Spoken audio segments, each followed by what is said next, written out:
Comment est-ce que les médecins peuvent-ils déterminer la présence donc du paludisme?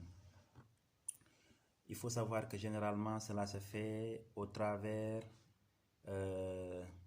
d'une analyse de sang, d'accord? Pour ce qui concerne le paludisme, il existe deux types d'analyse donc de sang que les médecins ont l'habitude donc de réaliser, d'accord, pour déterminer la présence donc du parasite du paludisme.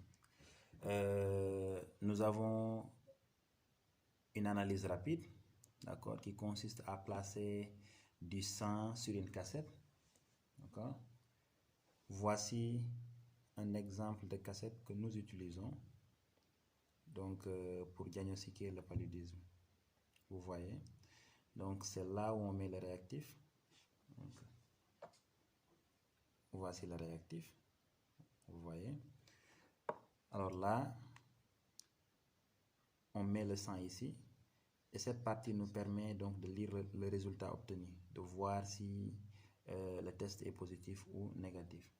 Alors l'autre type d'analyse que l'on réalise également, c'est une analyse qui consiste à observer le sang au microscope. Généralement, cela se fait au laboratoire, d'accord? Ça se fait au laboratoire par les biologistes ou les techniciens en biologie. Alors maintenant, une fois que le diagnostic de paludisme a été établi,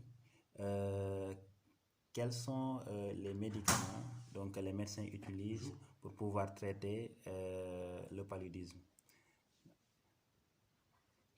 Donc il faut savoir qu'il existe une grande palette donc, de médicaments que les médecins utilisent aujourd'hui pour lutter contre les parasites donc, du paludisme.